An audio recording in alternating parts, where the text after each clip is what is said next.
mim, vir para Dois Vizinhos foi assim, bem desafiador. Estávamos no auge da minha carreira profissional e tudo muito fluindo. E de repente eu sabia que eu tinha um ministério pastoral porque isso ardia dentro do meu coração. Eu me via sendo pastor, mas eu tive que quebrar muitas questões, como no auge da profissão eu começar a abrir mão da profissão. Bom, a gente trabalhava em Francisco Beltrão na igreja como pastores, mas nós não éramos os pastores sêniores da igreja. Então, nós trabalhávamos nos ministérios. Passamos por vários ministérios, acho que até todos os ministérios da igreja. E era uma condição confortável para nós estarmos ali auxiliando, recebendo direção, né? E fluindo junto com o movimento da igreja. E também vir para Dois Vizinhos não era o que eu imaginava, ao contrário, eu imaginava lugares maiores, tanto é que eu visualizava lugares, cidades maiores, e era onde eu pensava. Uma pastora, conversando comigo, falou de uma visão que ela me via numa cidade menor do que Francisco Beltrão. Eu lembro que eu fiquei triste, disse, não, meu Deus, o Senhor não tem isso para mim, o Senhor tem para mim uma cidade bem maior. Mas o coração do homem faz planos, mas de Deus vem a resposta certa. E quando começaram a definir as coisas, e o Senhor começou a falar conosco e nos dar direção, e nós viemos para cá e a igreja aqui nos recebeu de uma maneira tão contagiante, tão alegre, tão feliz, e tivemos a resposta por conta de várias questões que havíamos apresentado diante de Deus, e então vimos que era da vontade de Deus vir para Dois Vizinhos. O pastor Fernando e a pastora Ruth estavam aqui pastoreando em Dois Vizinhos, quando eles solicitaram então para o meu pai, que é o pastor dos pastores das Betéis, para saírem daqui, por algumas situações que eles acharam por bem saírem daqui. E aí nós começamos num processo de orar para ver qual pastor deveria vir para cá. Todos os outros pastores estavam bem colocados nas igrejas, nas cidades onde já havia a comunidade Batista Betel também. E eu confesso que eu comecei a orar sem expectativa de vir para cá. Orar para que Deus levantasse alguém para vir para cá. E um dia meu pai nos chamou e nos desafiou, né? Perguntou qual seria a possibilidade de nós virmos para cá. E aí, então, sermos os pastores sêniores, os responsáveis, aqueles que deixariam de fluir numa direção de uma liderança, mas de dar direção. E hoje estamos aqui, amamos essa cidade, amamos este lugar maravilhoso, amamos os irmãos. Hoje eu tenho saudade, quando a gente sai por poucos dias, a gente já tem vontade de voltar logo. Então, Deus nos preparou esse lugar onde acreditamos que morreremos aqui, de tanto que a amamos e desejamos pastorear esta igreja. Foi bem desafiador vir, porque teve que mudar muita coisa na nossa vida, muita coisa mudou e foi muito desafiador. Mas Deus nos abençoou e vimos aqui grandes coisas acontecer, presenciamos tantos milagres e Deus cada dia mais confirmando a nossa estada neste lugar. Chegando aqui, eu nunca tive um dia de desconforto, nunca tive um dia que eu pensei assim, ai, por que eu vim, por que eu saí de Francisco Beltrão? Deus me respaldou com essa paz e com essa alegria. Eu hoje amo Dois Vizinhos, não me vejo fora de Dois Vizinhos e corro o risco de dizer que gosto mais de Dois Vizinhos que Francisco Beltrão, né? E todos os desafios que vieram sobre a questão ser pastor sênior são próprios do chamado.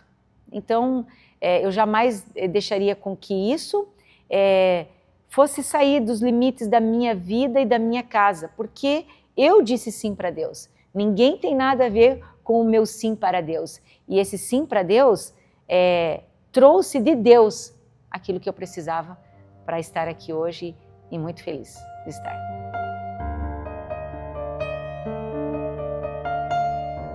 Bom, em 2013, em setembro de 2013, nós soubemos que viríamos para cá. A igreja funcionava numa sala comercial ao lado do Dois Vizinhos Palace Hotel. E então o Laércio começou a vir para cá. De vez em quando ele vinha, em alguns cultos ele participava, eu vim menos do que ele. No dia que nós chegamos de mudança aqui em Dois Vizinhos, a igreja estava, os irmãos da igreja estavam mobilizados limpando esse local onde nós estamos hoje. Quando o Laércio começou a vir para cá, a partir de setembro, ele colocou no coração do pessoal da igreja o desejo de sair de lá e ir para um lugar maior, melhor. Tinha umas colunas no meio daquela sala comercial que atrapalhavam um pouquinho. E aí eles se mobilizaram e começaram a se movimentar na cidade e encontrar esse local que nós estamos hoje, que fica ao lado da Churrascaria Querência, que era a antiga Churrascaria Querência. Nós chegamos aqui, no dia que nós chegamos com a mudança, eles estavam fazendo um mutirão da limpeza e o nosso coração já se alegrou, né, por poder estar inaugurando também um novo espaço com aqueles que estavam conosco. Eram mais ou menos 40 pessoas que estavam na igreja naquele ano. Então, nós chegamos aqui dia 8 de janeiro de 2014. Isso, chegamos em 2014. Essa nave aqui onde nós estamos agora já passou por 3 reformas, porque conforme ia acontecendo o crescimento, então a gente foi empurrando para trás o prédio e depois então crescemos para cima, deixando essa estrutura aqui.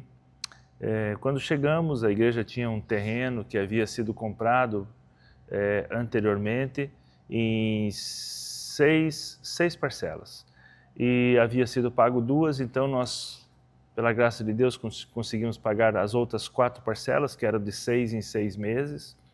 Quando nós quitamos aquele terreno, pensamos em construir, mas também pensamos em comprar esse aqui por ser um local central.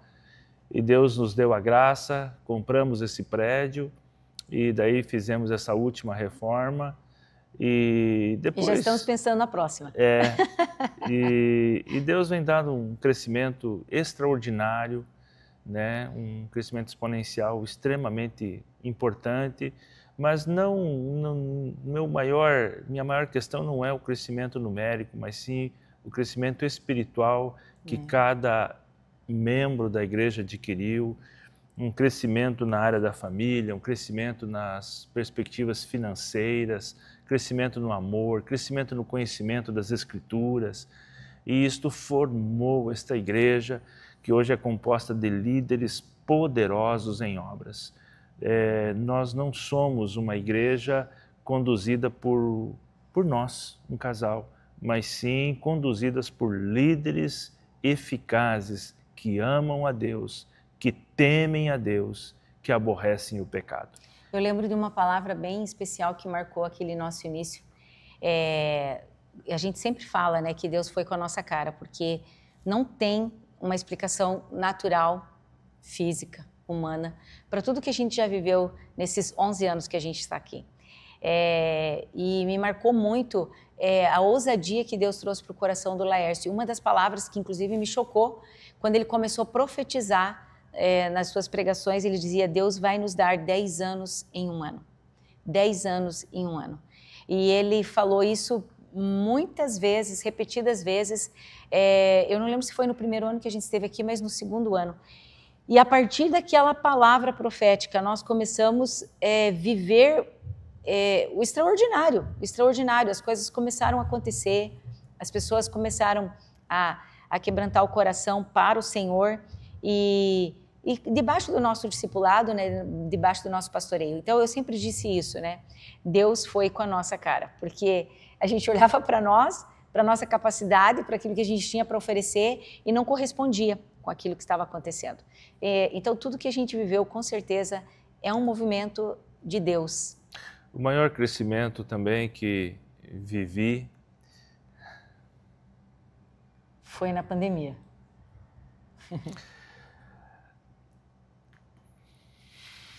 Vou contar. Quando nós entramos na pandemia, muitas pessoas começaram a morrer.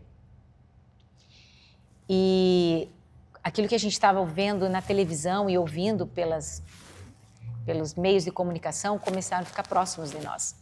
As notícias de pessoas que a gente conhecia, né? Pessoas que haviam morrido. E algumas pessoas da igreja começaram a ter o Covid, né? E começaram a pedir oração, e nós começamos a nos movimentar em oração pelas nossas ovelhas. E Deus deu uma palavra profética para o Lércio no meio de uma pregação. E o Lércio disse: ninguém vai morrer de Covid desse rebanho. E eu lembro que o Lércio, depois que terminou o culto, ele estava apavorado com aquilo que ele tinha dito. Ele disse: como que eu disse isso? Né? Alguém pode morrer e a minha palavra vai ficar em xeque, né? Porque como eu disse isso? Se as pessoas estão morrendo, se é o que está acontecendo no mundo. Mas eu lembro que ele mandou uma palavra no grupo do WhatsApp dos líderes da igreja, e falaram: irmãos, me ajudem a sustentar, porque não fui eu que disse, foi um impulso do Espírito Santo, e eu tenho certeza que essa é a vontade de Deus para a nossa vida, para o nosso rebanho, para a nossa casa. E nós começamos a orar e declarar isso: ninguém vai morrer de Covid do nosso rebanho. Nós tivemos 4 casos muito, muito graves no nosso rebanho. Casos que era para a morte mesmo, um deles, inclusive, o médico chamou a família para falar que não tinha mais o que ser feito.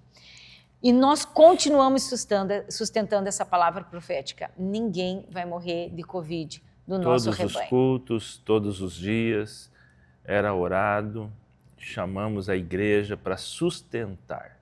Quando nós recebemos uma palavra, nós temos que sustentar esta palavra. E só se sustenta na oração, no jejum. E na fé. E na fé, né? Porque nós não éramos melhores do que ninguém. Por que Deus fez isso conosco e não fez?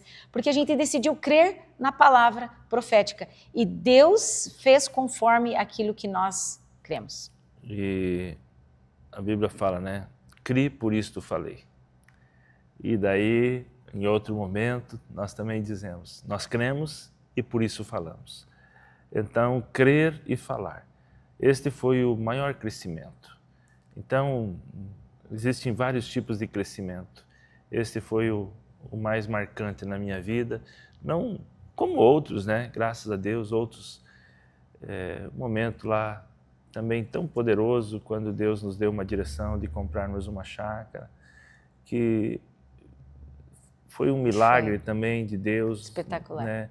Numa sexta-feira, 11h30 da noite, 23h30, num restaurante, Deus me deu a palavra para comprar. Em 5 minutos foi comprada essa chácara, da forma como Deus queria que nós conseguíssemos. Então, teve crescimentos assim, meu Deus. A gente tem entendido, né, a questão da obediência. Para obedecer, você precisa ser ousado.